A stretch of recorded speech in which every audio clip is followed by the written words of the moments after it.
Vai ser assim então, eu acho que vai ser muito bom esse momento para a gente ouvir os irmãos e talvez depois ter um tempo de oração, porque eu sei que o negócio só está começando, meu irmão, de verdade.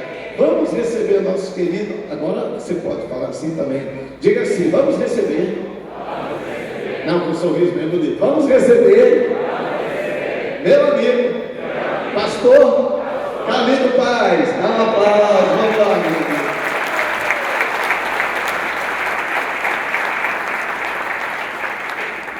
Obrigado, meu amigo. Estamos juntos aí? Você está animado? Está bom até aqui? Que coisa boa, que coisa boa. Nós vamos falar um pouquinho sobre inovação. Não é um tema distante de todos nós. O tempo todo nós estamos cercados de inovação. Camuel, que coisa boa. A Bíblia diz que nem um copo d'água vai ser esquecido, pastor Dilon, senhora, quanto mais uma xícara de café. Você pensa bem. Seu galardão agora já exponencializou, Camuel. Obrigado. Olha, isso aqui é uma prêmio que vocês vão ter na igreja daqui a pouquinho. E é sempre assim. O melhor está por vir. Então espera aí que o seu café também vai chegar. O brasileiro, ele é meio dado à inovação. Não sei se você sabe disso. Ele é dado à inovação.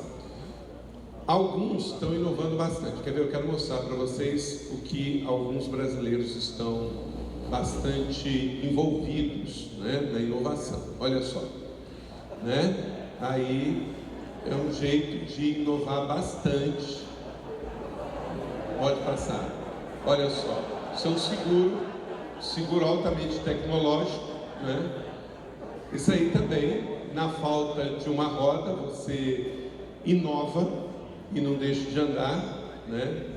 Olha só, alta tecnologia. Se o seu carro não tem um tocador digital, você pode inovar colocando o seu MP3 aí no seu carro. Olha só que inovação, gente. Para você não deixar a calça cair, olha, você já imaginou, senhora, se a moda pega esse cinto aí, né? Olha só, né? Que inovação, não é? Impressionante como que as irmãs podem inovar no seu fogão, né? Olha só como é que você faz um ar refrigerado, né? Pode passar. Olha só, se caso você não tiver uma piscina, como é que você pode inovar, né? Aquela caçamba que não sai da frente da sua casa, tira o lixo e transforma ela em algo útil, inove, né? Olha aí, né? Que beleza. Você pode inovar também, se caso já não esteja mais fechando a porta do seu carro. Então, gente, tem gente que pensa que essas coisas são inovação. Não, isso aí chama gambiarra. Gambiarra. Então, inovação é uma coisa, gambiarra é outra. Deus não quer que a gente faça gambiarra, nem nas coisas e nem na vida. Deus quer que a gente inove. Se você tem papel e caneta aí para você anotar algumas coisas, que vamos falar sobre esse mundo que nós estamos envolvidos. Em especial, gente, quando vamos pensar em inovação, temos que pensar que estamos numa transição. O mundo que nós vivemos hoje não será o mundo em que vamos viver daqui a 10, 20 anos. Ele vai mudar muito do que nós estamos vivendo hoje. Porque entrou uma coisa no mundo que não vai sair, que se chama realidade virtual, que se chama o mundo global pela rede. Isso mudou a maneira de ser das pessoas. O mundo digital não... Só para você ter uma ideia, o mundo digital, tá? Que hoje tanto nos cerca, ele não existia 20 anos atrás. Há 20 anos atrás, não existia. Quantos aqui tem mais de 20 anos de idade? Então você pode perceber que nós estamos falando de algo muito recente. Chegou há pouco tempo, entrou dentro da nossa casa, entrou dentro da nossa família, da nossa igreja e mudou o mundo para sempre. E ele não vai ser retroativo, ele vai ser evolutivo. Ele não vai voltar para trás, ele vai avançar cada vez mais. Então, o mundo www, World Wide Web, ele só vai evoluir. Só que se em 20 anos nós partimos do zero para o que temos hoje, imagine daqui a 10, imagine daqui a 20. Hoje eu li uma estatística que 50% dos brasileiros têm internet em casa. O mundo já está desse jeito, totalmente mudado, com 50% dos lares com internet. Norte e Nordeste, só 30%. Só 30%. Então, vamos ter muita evolução e muita mudança. Só um exemplo. A campanha eleitoral deste ano, ela está sendo feita via internet. Você sabe qual é a média de audiência do horário eleitoral gratuito pela televisão? 4%. Você pensa o prejuízo que as emissoras de televisão ganham nesse tempo, porque as tops têm uma média aí de 15, 20, a Globo 25, quase 30%. E aí vê sua audiência indo para 4%. Porque, primeiro, é ruim porque o horário é obrigatório.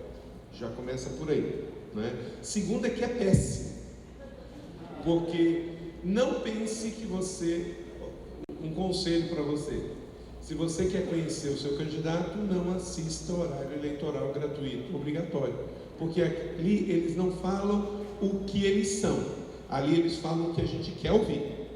Então você tem que estudar o seu candidato de outra maneira, é a trajetória dele, é a vida dele, é o que ele está se propondo, mas ali não vai. E o povo descobriu isso, então só 4%. Mas eles estão dando uma atenção tremenda na internet. As próximas eleições vão ser basicamente via internet.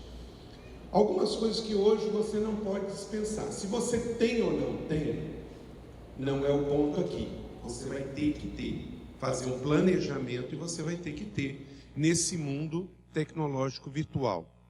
O seu computador pessoal, você precisa ter um computador pessoal. O seu computador de mesa, ele hoje tem que sair junto com você.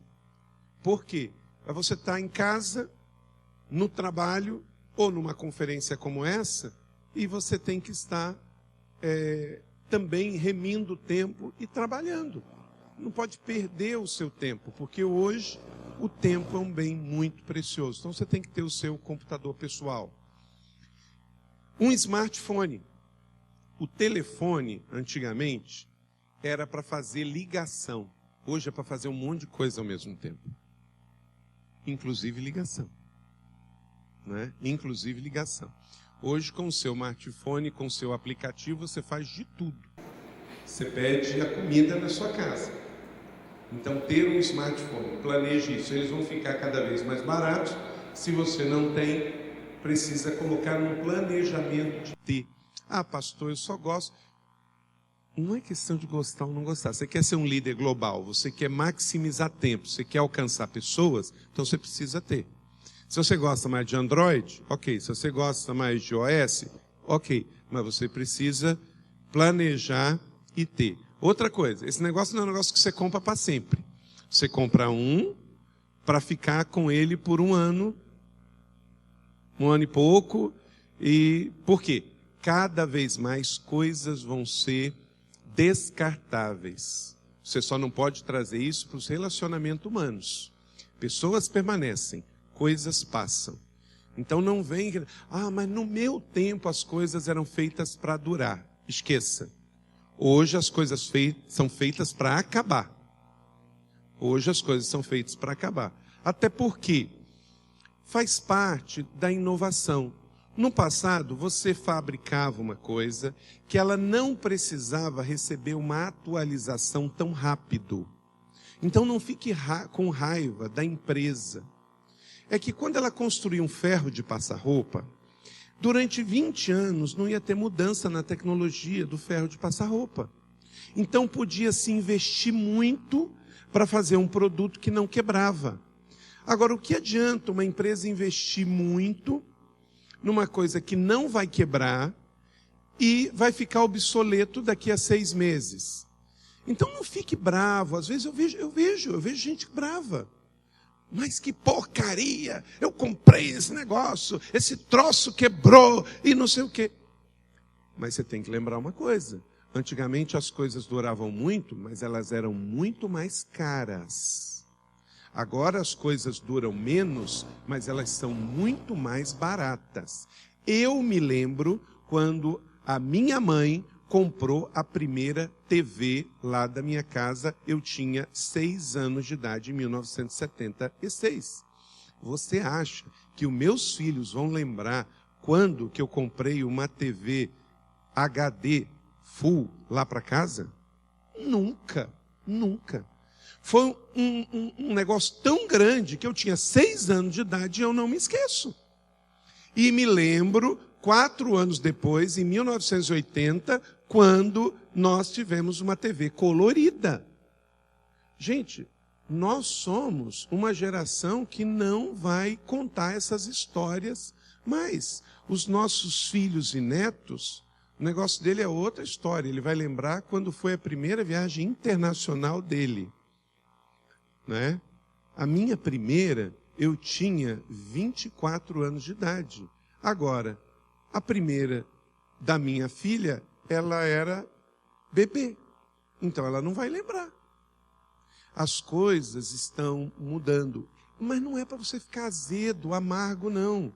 Porque você não pode lutar contra essas mudanças. Você tem que tirar o melhor de tudo isso. Então, entender, eu tinha um aparelho de rádio, de televisão, de toca-disco, de telefone que não quebrava. Ok. Me lembro, em 1998, quando comprei o meu primeiro celular, o Tijorola. Quem teve um Tijorola aqui? Eu não sei se você lembra quanto custou o seu. O meu foi R$ 2.800. 2.800. 2.600. Olha só. Gente, com R$ 2.800 você compra um iPhone top de linha que faz tudo, que é um computador. A gente pagou R$ 2.800 lá atrás num negócio que só ligava para quando alguém atendia. Gente, eu lembro de ter na memória os números de telefone da minha agenda. Eu tinha uns 10 números. Você lembra, Dilon? Hoje, quando alguém me pergunta qual é o seu número, eu falo, não sei, não ligo para mim. Não é verdade? Quantos igual eu aqui, que se perguntar agora, não sabe o número do seu celular? Levanta a mão. Ai, que bom, eu pensei que estava sozinho nessa. Eu não sei, se você me perguntar, eu não sei. Por quê? Porque fica na memória.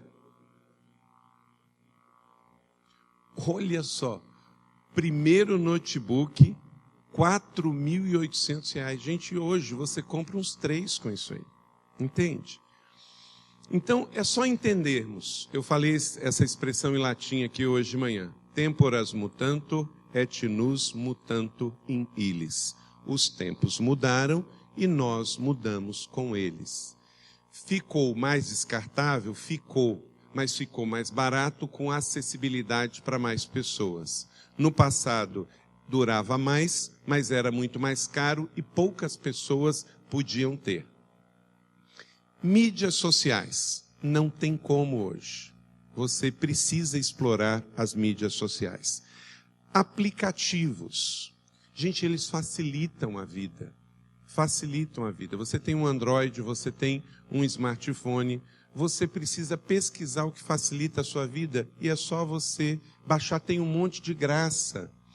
aplicativos que ajudam você a perder peso, aplicativos que você olha o tempo, aplicativos sobre a alimentação que você vai comer. Eu vou comer esse sanduíche aqui, mas quantas calorias ele tem? Você tem aplicativos para isso, para facilitar a sua vida. A comunicação real, ela corre pelas nuvens da internet. Olha que coisa, gente, pelas nuvens. Não é pelos postes, não é pela fibra ótica, é pelas nuvens. Mas cadê as nuvens? É uma expressão que se usa. É claro que a comunicação não está na nuvem, você sabe disso. Ela está armazenada num lugar, mas como ela está disponível para todo mundo em todo lugar, e a expressão é que você vai fazer um upload, você vai subir aquela informação, então ela vai ficar armazenada num lugar alto, para que alguém faça um download, para que alguém baixe. Então você sobe para que depois você baixe. Então por isso a ideia de uma nuvem. Se você não está liderando no mundo digital, você não está liderando no século 21. Nossa, pastor, eu não vim aqui para ganhar toco de tarde. Tenha misericórdia. Acontece que nós estamos no século 21. E você está vivo no século 21. Pastor, mas eu tenho 68 anos. Filho, é no final da pista que o jato decola. Então, aproveite para investir. Quando os seus filhos te perguntarem: mãe, o que a senhora está querendo? A senhora está querendo um sapato novo, uma roupa nova? Não, filho, eu fui na conferência, eu estou querendo um smartphone. Isso, eu estou querendo um computador pessoal, estou precisando de um iPad. Pede que seu filho vai dar. Pode pedir que ele vai dar. Aí ela fala: nossa, a vovó está ficando cara. Exatamente, eu sou a vovó 3.0, tá? Eu tinha a minha versão 1.0, que eu estava solteira. Eu tive a versão 2.0 quando eu tive os meus filhos. E agora com os meus netos eu sou 3.0. Mas eu estou aqui, eu tenho Facebook, eu tenho Twitter, eu tenho Instagram, eu tenho iPhone, eu tenho iPad. Você pode ficar experiente, mas não precisa ficar velho, tá? Então, se você não está liderando no mundo digital, você não está liderando no século 21. Reinaldo Bonk disse aqui em Curitiba, na conferência de fogo que ele veio ano passado, ele disse: faço das minhas redes sociais o meu púlpito. Tem crente que Jesus nunca passou nas suas redes sociais, só usa a rede social para ficar bisbilhotando a vida do outro. Você sabia que no mundo de hoje, não é amanhã, é hoje, nós temos 6 bilhões de celulares ativos? 6 bilhões de celulares ativos. Sabe o que é isso em relação à população mundial? 87% de todo mundo fala ao celular. No Brasil, nós estamos com 206 milhões de brasileiros e já estamos beirando a 300 milhões de número de celulares ativos. Quer dizer, tem gente com 2, 3 números de celulares. É a realidade que nós estamos vivendo. Daqui a pouco, queridos, vai ser cada vez mais difícil a gente encontrar um orelhão. Quando alguém falar assim: eu usei o orelhão. O quê? Que orelha grande? Onde? Não é? Isso vai ficar informação passada. Mais alguns números, se você quiser anotar. 300 milhões de usuários de blogs. Os blogs, cada vez, eles não caíram em desuso, porque eles foram realinhados. Antigamente você fazia um blog e você divulgava o endereço eletrônico do blog. E aí a pessoa tinha que entrar numa homepage. Agora não. As pessoas têm os seus blogs, todos os artistas têm os seus blogs, todos os grandes jornalistas têm os seus blogs. Eles pegam só a primeira frase do seu blog e joga na rede social. Como a rede social ela é um time link que está passando, dali a pessoa vai ler o blog. Por exemplo, hoje um grande crítico do governo é um jornalista da Veja, chamado Reinaldo de Azevedo. Ele é um camarada que o seu blog é um dos mais lidos do Brasil. Mas não é porque as pessoas abrem a página da Veja e procuram ele. Não, ele pega todas as redes sociais, coloca um título chamativo e aí dali todo mundo vai para o seu blog. Está muito em alta hoje. 350 milhões de pessoas pesquisam as páginas do Google e ele pesquisa automaticamente todos os dias 2,5 bilhões de páginas de pesquisa.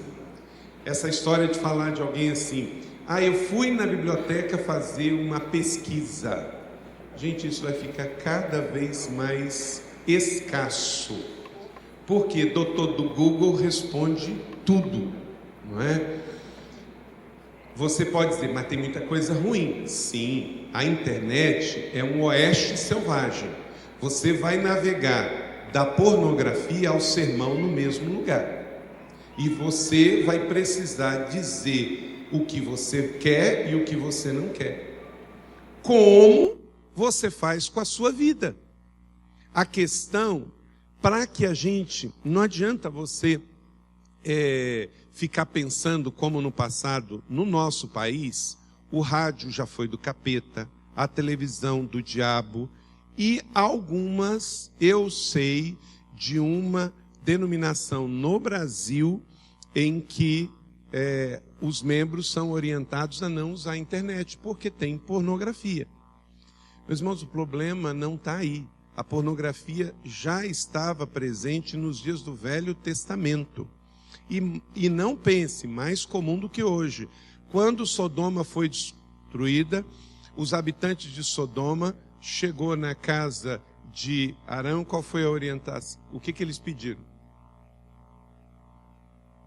Pediu para quê? Na casa de Jó, perdão. Ló. O que eles pediram? Deixa esses homens, que eram os anjos, virem para fora, que nós queremos ter o quê? Relações sexuais, homossexuais com eles. Olha só, gente, é comum isso acontecer hoje. Desse jeito não. Desse jeito não. Então, para você ver como isso é uma praga que está no mundo já há muito tempo. Agora, se as pessoas hoje têm mais acessibilidade, é muito mais tendente em que vamos precisar usar com sabedoria. Não é tirando o smartphone, o seu filho da internet, que você vai evitar que ele não acesse páginas pornográficas. É com conversa, é com discipulado, é com educação. É o único jeito de você evitar. Porque entenda o seguinte, ele só não vai acessar se ele não quiser.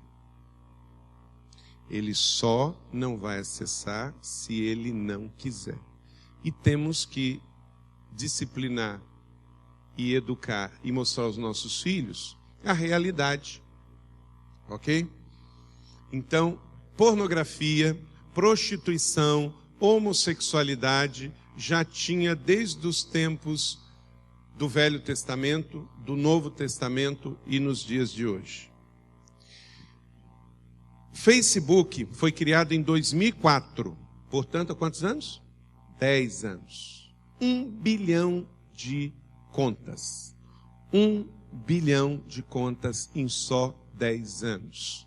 O Twitter, em apenas 8 anos, foi criado em 2006, ele tem 140 milhões de usuários, de contas ativas, que tweetam 340 milhões por dia e que fazem 340 milhões de consultas todos os dias.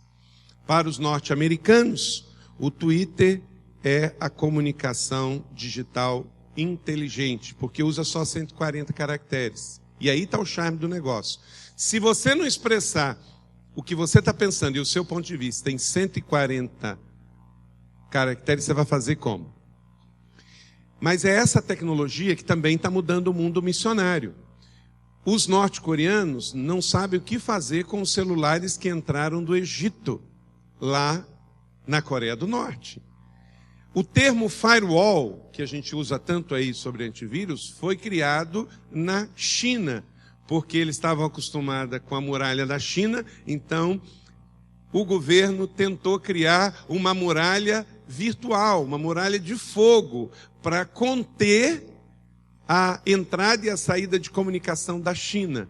Mas é impossível. A internet, ela é um inimigo terrível dos ditadores.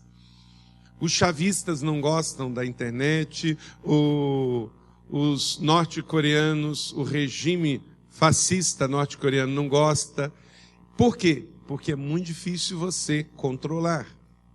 Como é que a blogueira cubana ficou conhecida? Através de um blog feito lá em Cuba, na internet de uma lan house que ela ia uma vez por semana. Olha só que coisa. Uma mulher perseguida pelo regime, que vai uma vez por semana na lan house e consegue mobilizar o mundo inteiro. Agora, você precisa entender, a maior parte do conteúdo da internet é inútil. A maior parte do conteúdo da internet é inútil. Ou até nocivo. Então é usar com sabedoria. Mas, se você não está na internet, você não existe. Como assim, pastor? Essa é a realidade. A maior parte do conteúdo da internet é inútil, boa parte dele é nociva, mas sem ele você não existe. Você precisa para pesquisa, você precisa para identificação, e cada vez mais serviços públicos não serão mais pessoais, eles serão via internet.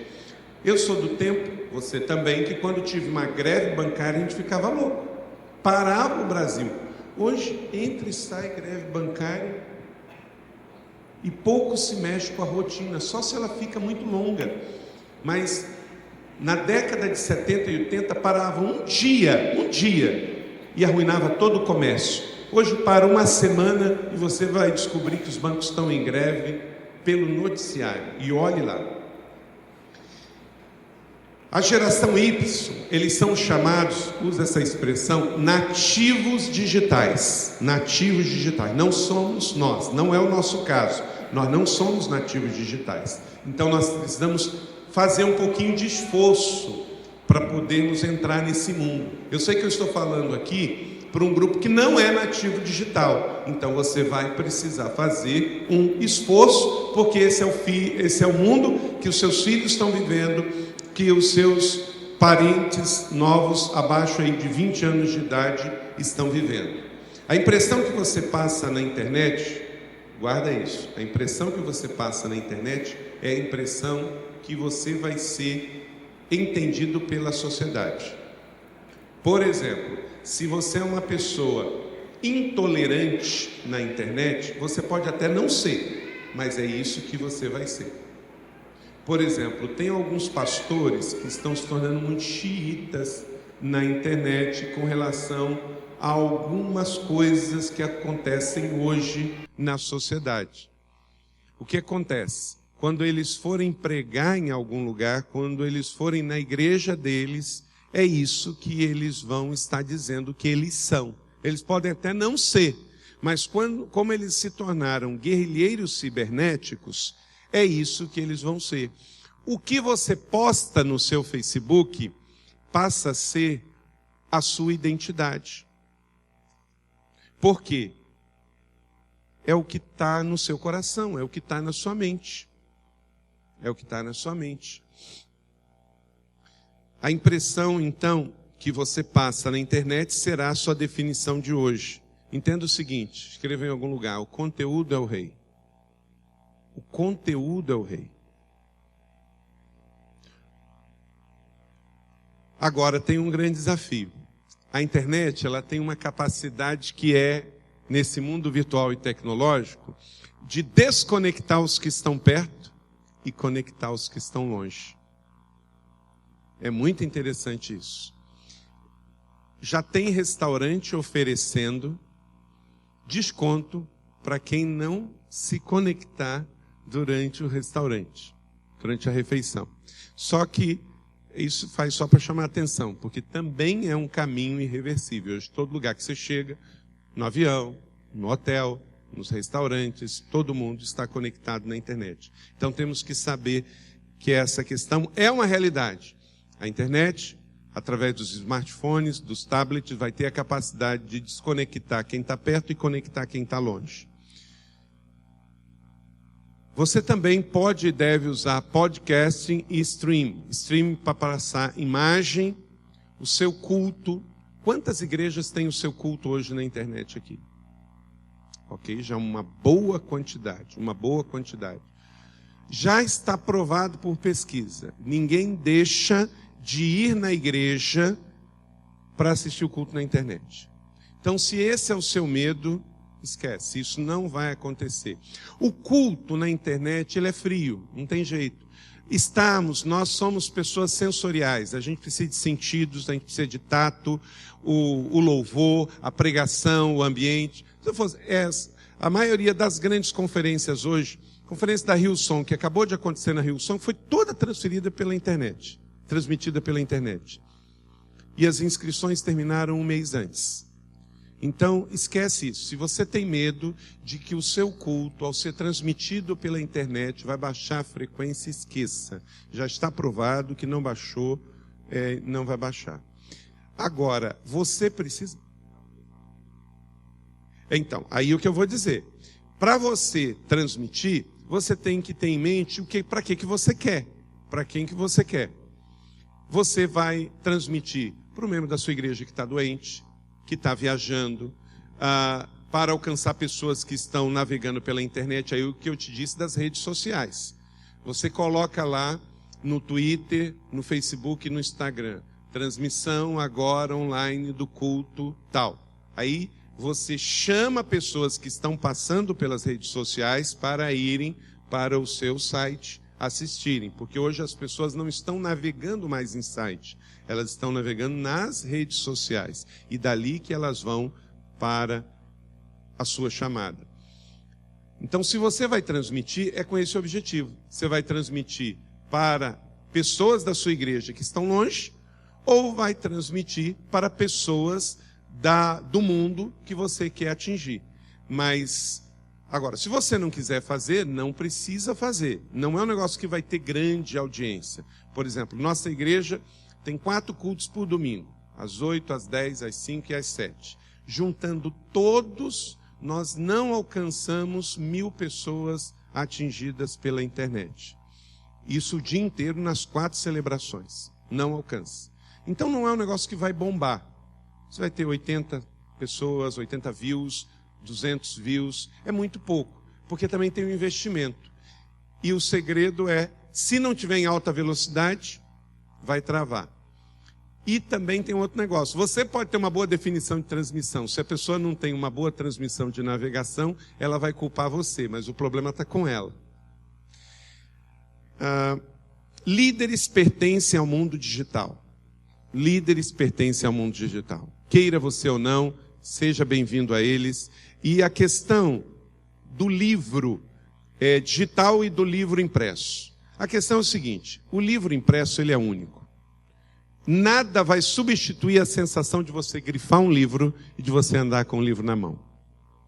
Agora também, nada vai substituir a praticidade de você colocar uma biblioteca com 200 livros aqui dentro e não pesar nada e você levar para todos os lugares.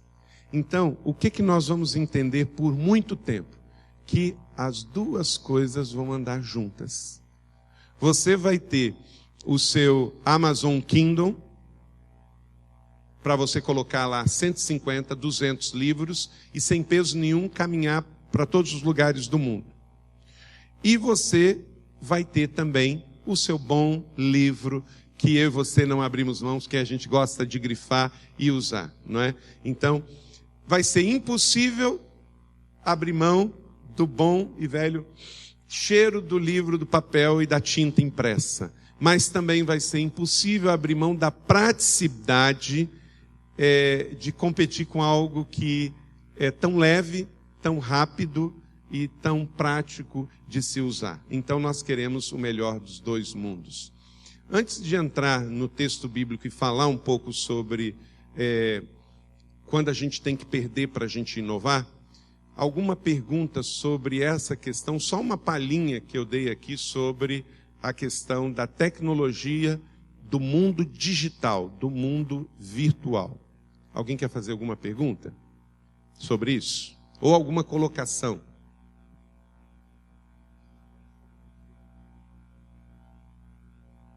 Geração Y são as crianças de hoje. Os meus filhos de 13 anos são da geração Y. Eles são chamados nativos digitais. Eles nasceram dentro desse contexto.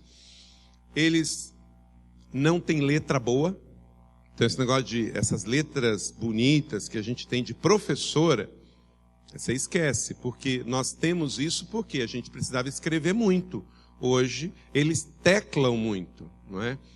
E já está nascendo um outro idioma entre nós, entre o português e o inglês, que é o webguês, né? Então esse é uma língua aí que fica entre os dois idiomas. Outra pergunta.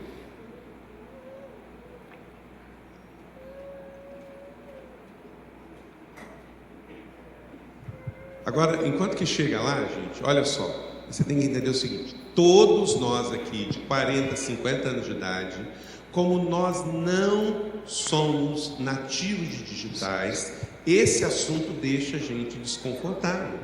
Porque é como uma pessoa que foi morar num outro país e nunca aprendeu o idioma direito. Ele nunca fica 100% confortável. Mas ele se mudou para lá. Ele vai ter que aprender e tem que se conformar de ter aquele idioma lá como seu segundo idioma. A realidade digital para nós, ela é irreversível. Diga comigo, realidade virtual e digital é irreversível. Então, meu irmão, é questão de inteligência. Se isso é irreversível e você não morreu, você precisa comprar o seu smartphone, o seu computador pessoal, abrir as suas contas nas redes sociais e começar a interagir no mundo virtual, porque você não morreu. E você vai fazer tudo com sabedoria, vai fazer tudo com equilíbrio, mas você precisa ter. Por quê? Porque é o mundo que você está. Outra coisa, você fica preocupado com o que os seus filhos estão vendo nas redes sociais, mas você também não tem as suas contas. Você tem que estar lá para seguir o seu filho e o seu filho te seguir. Já pensou? Eu pego uma conta de um pai e ele usa o Twitter, mas ele não segue seu filho e o seu filho não segue. Opa, peraí. Então o discipulado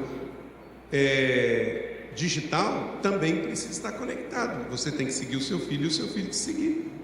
E ambos têm que seguir Jesus, porque tem crente aí que Jesus nunca visitou as suas redes sociais. Nunca passou um versículo bíblico lá. Né? Sim.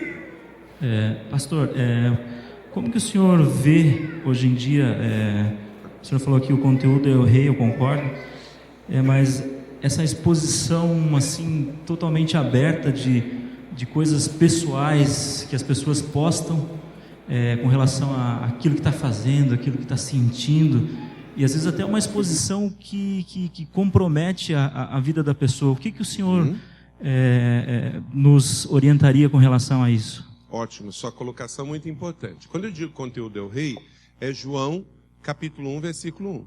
O verbo fez-se carne. Ok? Deus é palavra, gente. E palavra, qual foi o primeiro livro impresso no mundo? A Bíblia. Então a Bíblia não pode estar fora do mundo tecnológico virtual. Então, entenda que se a Bíblia ficasse de fora da tecnologia, das redes sociais e do mundo tecnológico, nós estaríamos gerando uma geração de não alcançados no mundo da era digital. Ok? Então tem que estar lá. Porque Deus encarnado é palavra. Ok? Essa palavra nós vamos levar de todos os meios possíveis. Com relação ao conteúdo, o nosso objetivo é democratizar o máximo possível para que a internet não vire só lugar de terrorismo e lugar de pornografia, mas que seja um lugar da palavra de Deus. Você sabe qual é a palavra que mais aparece nas redes da www? Jesus. Porque Jesus, em português, em inglês e em espanhol, escreve igual. Então a palavra que mais aparece na rede mundial de computadores não é sexo, é Jesus. Ele é o número 1 nas redes sociais. E nós temos que dar nossa contribuição para que continue e seja cada vez mais. Agora, o princípio que o irmão ali colocou é o princípio, gente, que temos que ter. Por exemplo, eu acho hoje um absurdo. Eu às vezes brinco na minha igreja e falo assim, eu não acredito que uma pessoa que tenha o Espírito Santo, que ame Jesus, que está cheio do Espírito Santo, veja novela. Não tem como. É um lixo só, pode ser de Globo, pode ser de Record, mas se entrar lixo, vai sair lixo. Então, o que aconteceu em 1910, quando entrou o rádio e as igrejas deviam orientar as pessoas no uso do rádio, o que aconteceu na década de 60 e 70 da televisão tem que continuar valendo para hoje.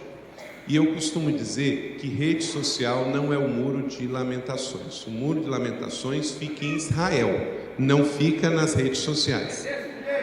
Não adianta, nada vai substituir o amigo pessoal. Primeiro, não exponha a sua vida na internet. Agora, gente, pastores, nós temos que pregar sobre isso. Qual foi a última vez que você fez um sermão como um cristão se relaciona nas redes sociais? Eu acabei de dizer que a realidade do mundo virtual é irreversível. O mundo digital é uma realidade. E talvez você nunca pregou um sermão na sua igreja como as pessoas devem usar a rede social. Com tempo, com equilíbrio, sem expor a sua vida, sem expor a sua família. Então, respondendo a sua pergunta, o conteúdo, por ser palavra, é o rei na internet e na vida real. Agora, eu tenho que usar as redes sociais com sabedoria, equilíbrio e discernimento. Não devo não usar e não devo usar demais ao ponto de tomar todo o meu tempo. E devo saber o que vou colocar e como colocar. Os princípios de equilíbrio para qualquer outra coisa, gente, é o princípio de equilíbrio para a internet. E minha sugestão, planeja um sermão para suas ovelhas sobre como lidar com a internet e vai ser sucesso, não só para adolescente, para jovens, para adultos, para todo mundo. Porque quem não tem ainda vai ser absorvido pelas redes sociais. O meu tempo já foi, gente, eu tenho só 20 minutos e eu quero passar aí para você. Abra a sua Bíblia aí. Quando perder pode ajudar a gente a inovar. Leia comigo Isaías 43, todo mundo junto lá. Isaías 43, 18 e 19. Todo mundo. Esqueçam o que se foi. Não vivam. Vejam. Não, vamos fazer de novo. Vamos. Esqueçam o que se foi. Não vivam no passado. Vejam, estou fazendo uma coisa nova. Ela já está surgindo. E vocês não a reconhecem? O texto é um texto profético messiânico. Falava sobre Jesus. Mas vamos pegar esse texto aqui e vamos aplicar na questão da inovação e da tecnologia. Queridos, se não nos desapegarmos a algumas coisas, não vamos ter nem tempo, nem condições de nos movermos para algo novo. Inovação significa também movimento. movimento. Você tem que abandonar coisas antigas. Tem um comercial na televisão do compadre Washington. Desapega, desapega, desapega. Gente, nós temos que, por vezes, chegar dentro da casa da gente e a gente tem que decidir fazer um garage sale. A gente tem que botar para fora e vender, dar, faz o que for. Mas uma casa cheia de coisa velha nos impede de inovar. Às vezes a gente vai guardando, e ainda fala assim, ó, esse aqui, essa roupa eu vou guardar para quando eu emagrecer. E não emagrece nunca. Dá logo isso para alguém, irmão, irmã, não é? Dá logo isso para alguém. Então, faz uma seleção, volta para sua casa, abra as janelas, abre as portas, puxa as gavetas e faz uma avaliação precisa. E seja sincero, tem coisa que você nunca mais vai usar, de roupas, objetos, sapatos, e se livrar disso vai trazer um ar novo, um espírito novo para dentro. Até o cheiro da sua casa vai mudar. E isso ajuda a inovar. Tá? Há um pensamento anônimo que diz o seguinte, o fim é um novo começo. O fim é um novo começo. Nós estamos nos aproximando do final do ano. O final do ano é ótimo para isso. Fazer uma avaliação. E não quer dizer que não é útil para você, não é útil para os outros. Ok? O fracassado não é quem nunca errou, mas é aquele que desistiu antes do fim. Então, vamos reavaliar o que é fracasso. Fracasso pode ser você não terminar aquilo que Deus deu para você fazer. Eu lembro que o pastor Hernandes Dias Lopes, ele escreveu, depois da derrota, não sei se foi no mesmo dia ou no outro dia, no Facebook, eu copiei. O pastor Hernandes Dias Lopes, da Primeira Igreja Batista de Vitória, no Espírito Santo, e grande escritor, ele diz o seguinte, abre aspas, a fragorosa derrota do Brasil para a Alemanha na semifinal da Copa do Mundo de 2014, pelo vergonhoso resultado de 7-1, não foi casual. Foi falta de planejamento e preparação técnica combinado com ufanismo. Esse resultado humilhante repercutiu no mundo inteiro. A imprensa mundial olha para o Brasil e destaca esse golpe doloroso. É hora, portanto, de tirarmos uma lição positiva dessa tragédia esportiva. Fazermos uma correção de rota, buscarmos novos horizontes, não apenas no futebol, mas, sobretudo, nos destinos da nossa nação. Chega de iludir o povo com a ideia de que somos os melhores e de que está tudo bem com o Brasil. É hora de acordar, é hora de reagir, é hora de buscar um futuro mais realista e promissor para a nossa pátria amada Brasil. Gente, é por aí.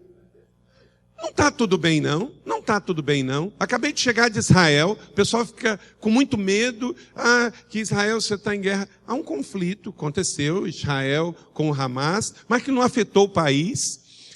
Eu andei Israel de novo, de ponta a ponta, de norte a sul, não tem uma estrada que tem um buraco. Não tem um buraco numa autopista de Israel. E um país que tem que investir 40% em defesa. O Brasil investe 3%. O salário mínimo do Brasil é metade do israelense. Israel não tem plano de saúde. Quanto você paga no seu? Não é? E aí o que acontece? Nós estamos aqui dizendo que está tudo bem. Não, eu sou brasileiro, com muito orgulho, com muito amor. No auge da guerra de Israel com Hamas, 66 pessoas morriam por dia no Brasil, na faixa de Gaza. 66 por dia, no auge, no top. Todos os dias são assassinados no Brasil 189 pessoas. E nós não estamos em guerra.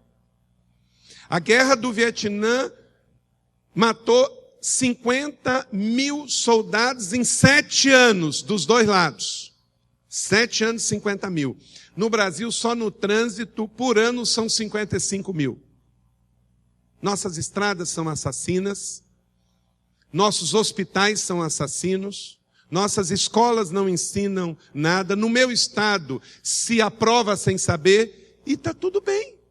Não está tudo bem. Não está tudo bem. O que fez a Alemanha ganhar não foi casual. Os caras ganharam antes de chegar aqui. Eles planejaram, se organizaram, construíram um centro de treinamento. Gente, isso se aplica ao nosso ministério, à nossa igreja. Esse ufanismo de que está tudo bem, às vezes a gente leva para dentro da igreja. Não pode uma pessoa de fora chegar no nosso ministério e fazer uma crítica, a gente já fica mal, já fica doído. Se nós não tivermos a cultura de avaliar nossas células, nossos MDAs, nosso culto, nossa celebração, nossa estrutura, a gente não avança. Por isso que nós precisamos morrer para nós mesmos para poder viver. A nossa fé, ela tem algumas coisas na liturgia que remete à morte. Cruz remete o quê? Morte. Ceia remete o quê? Batismo remete o quê? O problema é quem está vivo demais. O que eu acho, o que eu sei, o que eu penso, o que eu quero. Por vezes a gente tem que chegar, Carlito, menos, morre um pouquinho, morre. Ninguém pode fazer uma crítica avaliando que, isso aqui não está legal. Nós, pastores, temos que ser menos orgulhosos para aprendermos uns com os outros e aprender com os bem-sucedidos. Pastores, nós precisamos conhecer igrejas dos outros. Nós precisamos aprender com os outros. Porque, às vezes, para inovar, tem que sacrificar. Eu tenho que deixar de fazer uma coisa para fazer outra melhor. Agora, esse orgulho de que está tudo bem, né? Eu estou querendo mudar para um Brasil que aparece na televisão, na propaganda do governo.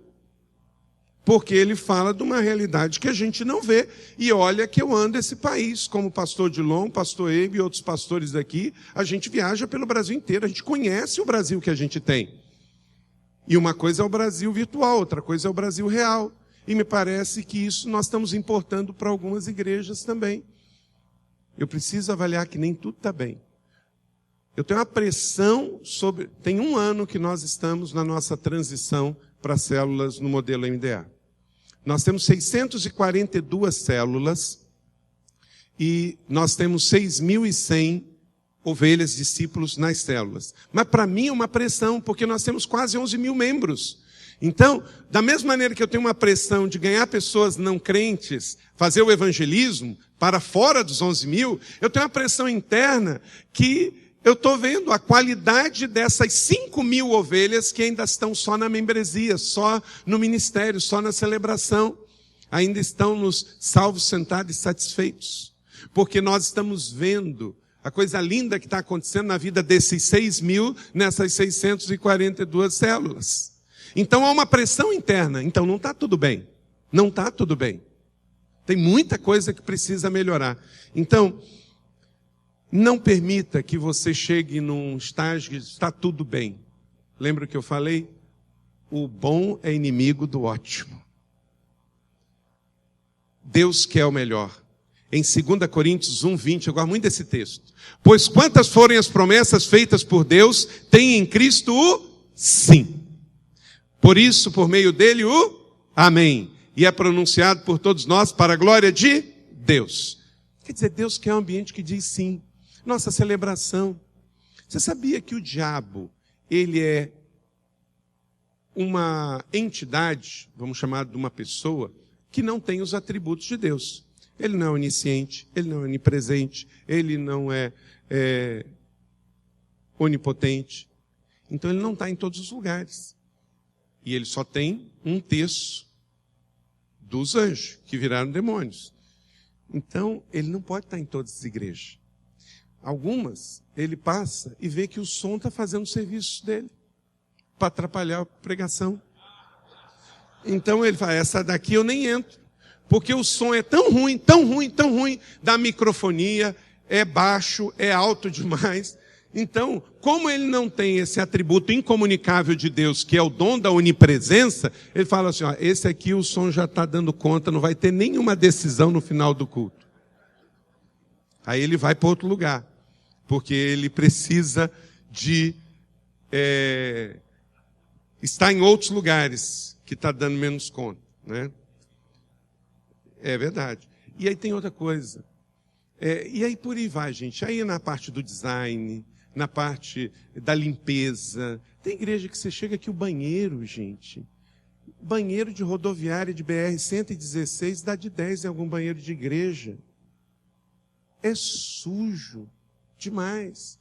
Outra coisa, gente, a cantina da igreja tem que ser limpa. Hoje em dia, por exemplo, aquela cantina hipergordurosa, né? Pingando, a unção tem que ser no altar, não é na cozinha. Gente, olha para cá, passa até um sinal ruim. Nós tivemos uma festa na roça lá em São José agora, festa na roça, festa junina. E normalmente os produtos que vendem, ou é muito doce, ou muito gorduroso. Eu falei, gente, tem que colocar uma barraca de produtos diet. Tem que ter produtos naturais, diet. Nós temos que passar um sinal. Os tempos mudaram. E quando você pensa numa igreja de inovação, numa igreja de tecnologia, nós temos que pensar em tudo. Deixa eu te perguntar uma coisa. Esse dia nós gastamos lá em São José 14 mil reais só para fazer uma parte e já orçamos mais um outro tanto para pagar por mês para poder colocar em dia, sabe o quê? O software da igreja. Porque a igreja não pode ter coisa pirata. E às vezes a gente é tão duro com algumas coisas e deixa de outra. Então, temos que arrumar. Ah, não dá para resolver tudo de uma vez, mas isso era uma coisa que eu vinha cobrando. A gente fala para o pessoal não cobrar CD pirata, não cobrar, né? E a igreja estava usando o programa de computador pirata. Aí eu falei assim, gente, vamos começar a arrumar. Aí fez um plano, chamou uma empresa, já deu essa entrada desses 14 mil. E às vezes dói, né? Porque assim, 14 mil, eu comprava 4 máquinas, assim, show. Mas fazer o quê? Né? Isso foi só para colocar em dia algumas coisas, software de design, que são software caros, mas precisa ter. Quem concorda que nas nossas igrejas não deve ter coisa pirata? Levanta a mão. Então, gente, vamos ter que botar a mão no bolso, porque levantamos a mão para o céu. Quem levanta a mão para o céu, levanta a mão para o bolso também. Então, gente, olha, eu vou ficar aqui devendo, tem tanta coisa que eu queria falar, nem comecei aí nos PowerPoint, né? Mas Deus está muito interessado. Agora, sabe qual é a coisa boa? Ele está mais interessado no nosso futuro do que no nosso passado. Então, se a gente era ignorante, não tinha consciência, não demos as boas-vindas ao século 21, vamos olhar para frente. Vamos olhar para frente, porque Deus tem muito, muito, muito mais para cada um de nós. Vamos superar as nossas falhas, os nossos problemas, e Deus vai nos dar a vitória. Amém? Deixa eu te dar uma dica. Eu anotei aqui algumas coisas sobre a questão de uma visão global para 7 coisas práticas que você deve fazer para a sua igreja e sua liderança global. 1. Anote aí em algum lugar e tenta praticar isso aí. Faça viagens internacionais. Faça viagens internacionais. Amém ou não amém? Cada viagem internacional que você faz é um curso que você faz. Pastores e líderes globais precisam fazer viagens internacionais. 2. Tenha amigos estrangeiros. Tenha amigos estrangeiros. Converse com eles, fale com eles, por Skype, por FaceTime. Tenha amigos estrangeiros. 3. Leia autores estrangeiros. Graças a Deus, hoje nós temos em português muitos autores latinos, africanos, americanos, asiáticos. Porque quando você lê um livro de uma outra cultura diferente da sua, você não pega só o conteúdo, você pega muita informação cultural para um pensamento cultural internacional. Você vai ter que ter leituras de autores estrangeiros. 4. Leia notícias internacionais. Não fica viciado em jornal nacional, não. Veja também, leia portais. Às vezes, como eu, você não tem um inglês muito bom, mas você consegue ler. Então, leia a Reuters, leia a CNN, leia a Fox, leia as agências europeias, mas veja as notícias internacionais. 5, faça missões internacionais. A sua igreja pode fazer parceria com alguma agência internacional. 6, plante uma igreja no exterior. Nós temos a nossa primeira. O mundo é global, o mundo está em rede. Comece com uma, escolha uma. Nós temos aqui o Uruguai, gente, o país menos evangelizado das 3 Américas, clama por igrejas. O pastor Aloísio, da Igreja Videira, começou a plantar igreja no Peru. Sabe quantas igrejas ele tem? Na última vez que eu ouvi de estatística, 60 no Peru. Um pastor brasileiro que foi plantar igreja num país amigo aqui. O pastor Eugênio já começou aqui da Ceifa, a sua primeira igreja internacional, já está lá no Paraguai. E aí o que ele vai gerar? Filhos nativos de língua hispânica, que ele vai poder mandar para todos os países aqui da América Latina. Ele não vai mandar da Ceifa do Brasil, ele vai mandar da Ceifa que tem a língua do espanhol. Então tem igreja no exterior. E 7, conheça mega igrejas internacionais. Inclusive, o pastor Eibe vai fazer uma viagem agora no mês de setembro. Nós temos aí 50 vagas só para pastores e pastoras. Fala com o Marcílio, porque é vagas limitadas. Nós vamos conhecer do ano que vem, setembro do outro ano. As megas igrejas ali na região da Califórnia e do Texas. E, gente, vamos ter tempo com os pastores sênios dessa igreja, vamos ter tempo com conhecer a estrutura ministerial dessas igrejas. Uma viagem de umas 10 semanas, tá? Conhecer realidades e grandes igrejas. Perdão, 10 dias. Aí seria uma viagem de mudança já, né? Ok? 7 princípios. Você pode falar assim: mas eu sou brasileiro, é muita dificuldade de ter uma visão global. Comece fazendo esses 7 princípios aí. Você vai ver que isso vai ajudar a sua liderança global a crescer e se exponencializar. E o último texto que eu deixo com vocês é 2 Pedro 1,15.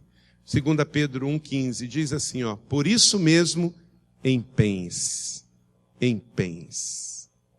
Vamos dizer isso juntos? Por isso mesmo empenhe-se. 2 Pedro 1,5. Gente, não vai ser fácil. Estamos uma geração atrás em matéria de mundo globalizado e mundo tecnológico e mundo virtual. Então, vamos correr atrás do prejuízo, mas com empenho, a bênção do Senhor, nós vamos chegar lá. Amém? Que Deus nos abençoe. Pastor de novo.